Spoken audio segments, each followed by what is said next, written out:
아니, 이게 뭐야? 2026년 1월 아침, 당신은 평소와 다름없이 출근 준비를 하고 있습니다.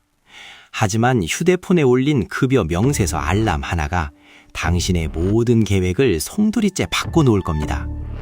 명세서에 찍힌 기여금 항목, 어제보다 훨씬 더 많은 금액이 빠져나가고 있습니다. 누구도 말해주지 않았던 국민연금 9.5%의 시대, 드디어 그 막이 올랐습니다. 지금 이 영상을 끝까지 보지 않는다면 당신은 앞으로 10년 동안 앉아서 수천만 원을 손해보게 될 겁니다. 이건 단순한 인상이 아닙니다. 당신의 노후와 생존이 걸린 대한민국 역사상 가장 거대한 변화의 시작입니다. 조회수는 운이 아니라 구조입니다. 지금 이 순간 당신의 머릿속에는 딱 한 가지 질문이 떠올라야 합니다. 내 통장에서 빠져나간 내 돈, 과연 나중에 돌려받을 수는 있는 걸까? 결론부터 말씀드리면 2026년 개혁안은 우리에게 독인 동시에 유일한 동아줄이 될 수 있습니다. 오늘 영상에서는 단순히 보험료가 올랐다는 뻔한 이야기를 하지 않겠습니다. 당신의 자산을 지키기 위해 반드시 알아야 할 현실적인 숫자와 치밀하게 설계된 국가의 함정을 해부해 보겠습니다. 2026년 1월부터 적용되는 보험료율은 9.5%입니다. 기존 9%에서 0.5%P가 올랐죠. 숫자로 보면 작아 보이나요? 절대 아닙니다. 이건 시작일 뿐입니다. 정부의 계획은 매년 0.5%P씩 보험료를 계속 올려서 최종적으로 13%까지 인상하는 것입니다. 직장인이라면 회사와 반반씩 부담하겠지만 지역가입자와 자영업자들에게 이 인상폭은 그야말로 재앙에 가깝습니다. 물가는 오르고 소득은 제자리인데 연금으로 나가는 돈만 기하급수적으로 늘어나는 구조가 완성된 겁니다. 하지만 여기서 더 충격적인 건 소득 대체율의 변화입니다. 보험료는 9.5%로 올랐는데 우리가 받을 연금의 기준인 소득 대체율은 43%로 상향 조정되었습니다. 국가는 말합니다. 더 많이 내는 만큼 더 많이 주겠다고 말이죠. 그런데 과연 그럴까요? 연금 기금 고갈 시점은 여전히 우리를 향해 달려오고 있습니다. 결국 이번 개혁의 핵심은 기금이 바닥나기 전에 국가가 지급을 보장한다는 약속을 법에 명시하는 것이었습니다. 지급보장 명문화. 듣기에는 참 달콤한 말이죠. 하지만 이 문장 뒤에는 무서운 대가가 숨겨져 있습니다. 알고리즘은 변화가 느껴지는 지점에서 체류 시간이 늘어납니다. 이제 우리는 냉정해져야 합니다. 지급 보장을 법으로 정했다는 건 국가가 망하지 않는 한 연금을 주겠다는 뜻이지만 동시에 미래 세대의 세금으로 그 구멍을 메우겠다는 뜻이기도 합니다. 즉, 2026년 이후의 연금은 단순히 내가 낸 돈을 찾아가는 저축이 아니라 국가 시스템에 의한 강제적인 부의 재분배가 본격화되었음을 의미합니다. 이 리듬을 이해하지 못하면 당신은 평생 연금만 내다가 정작 본인의 노후는 준비하지 못하는 최악의 상황을 맞이할 겁니다. 이제 조금 더 깊은 숫자 이야기를 해보겠습니다. 2026년부터 적용되는 9.5%라는 숫자는 단순한 시작에 불과합니다. 정부는 매년 5%P씩 보험료율을 높여 결국 13%까지 인상하는 로드맵을 확정했습니다. 여러분의 월급이 400만 원이라면 지금까지는 36만 원을 냈지만 앞으로는 52만 원을 내야 한다는 뜻입니다. 물론 회사가 절반을 내주겠지만 기업 입장에서는 인건비 상승의 압박으로 다가올 것이고 결국 우리의 연봉 협상이나 신규 채용 시장에 한파를 몰고 올 가능성이 매우 큽니다.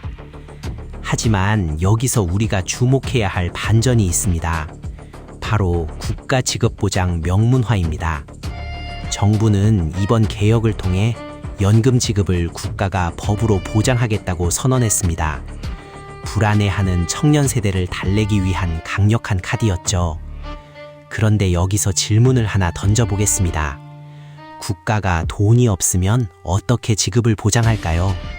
결국 미래 세대에게 더 많은 세금을 걷거나 나랏빚을 내서 메워야 한다는 소리입니다. 지급보장이라는 이름의 화려한 포장지 속에는 미래 세대의 어깨에 지어질 거대한 짐이 숨겨져 있는 셈입니다. 이번 2026년 개혁안에서 유독 강조되는 부분이 또 하나 있습니다. 바로 크레딧 확대입니다. 출산 크레딧은 이제 둘째 아이가 아니라 첫째 아이부터 적용됩니다. 군 복무 크레딧 역시 기존 6개월 인정에서 12개월로 대폭 확대되었죠. 국가는 이를 통해 가입 기간을 늘려주고 더 많은 연금을 받게 해주겠다고 홍보합니다. 사회적 기여에 대한 보상이라는 명목이죠. 하지만 냉정하게 계상해보면 이 역시 기금의 지출을 늘리는 요인입니다. 나가는 돈은 늘리면서 들어오는 돈은 천천히 올리는 구조. 이 모순을 해결하지 못하면 결국 파국은 예정된 수순입니다. 알고리즘은 감정의 파동을 분석합니다. 지금 여러분은 어떤 기분이 드시나요? 나를 위한 개혁인지 시스템을 연명시키기 위한 심폐소생술인지 혼란스러우실 겁니다. 특히 40대와 50대 분들은 발등에 불이 떨어진 상황입니다. 보험료는 당장 오르는데 수령 시점까지 남은 기간은 짧고 소득 대체율 43%가 실질적으로 내 노후를 책임져 줄 수 있을지 확신이 서지 않기 때문입니다. 2026년은 대한민국 국민 모두가 연금이라는 거대한 실험대에 올라선 해입니다. 여기서 우리가 놓치지 말아야 할 지표가 하나 더 있습니다. 바로 물가 연동입니다. 국민연금은 물가가 오르는 만큼 받는 돈도 오르는 장점이 있습니다. 하지만 9.5%의 보험료율이 물가 상승분보다 더 빠르게 우리의 가용소득을 갉아먹는다면 그것이 과연 남는 장사일까요?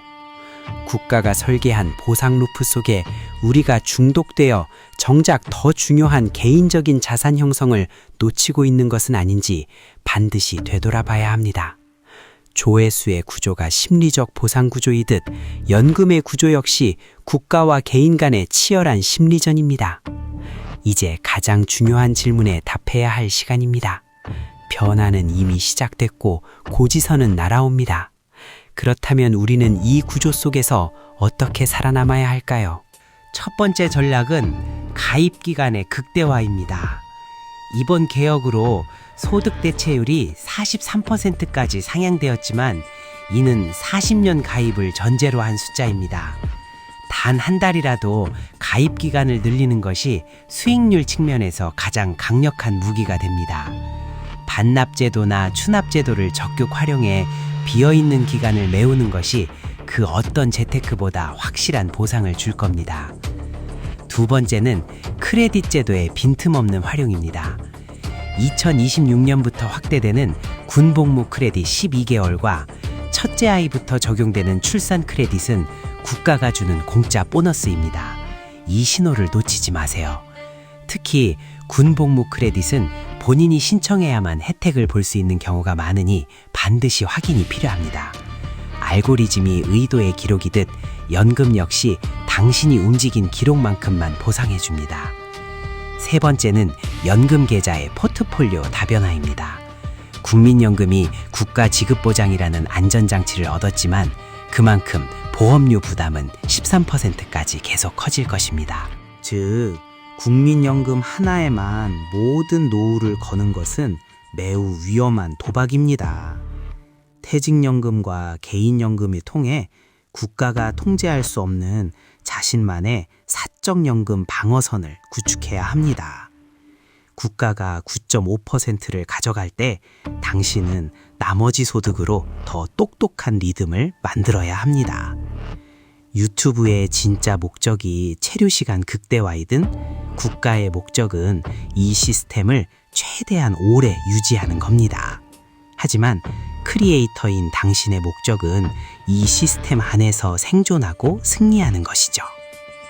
2026년 연금 개혁은 우리에게 경고하고 있습니다. 국가가 모든 것을 해결해 주던 시대는 끝났고 이제는 구조를 이해하는 자만이 자신의 노후를 지킬 수 있다는 사실을 말이죠. 불안해만 하지 말고 바뀐 숫자를 당신의 편으로 만드십시오. 오늘의 결론입니다. 조회수는 구조이듯 당신의 노후 역시 설계된 구조의 결과물입니다. 내일의 당신이 오늘의 당신에게 고맙다고 말할 수 있게 지금 바로 자신의 연금 가입 내역을 확인해 보시기 바랍니다. 국가의 약속을 믿되 그 약속의 대가가 무엇인지 항상 의심하십시오. 그 의심이 당신의 자산을 지키는 유일한 방패가 될 것입니다. 여러분의 생각은 어떠신가요? 올라간 보험료만큼 우리의 미래는 정말 안전해진 걸까요? 댓글로 여러분의 의견을 남겨주시기 바랍니다. 감사합니다.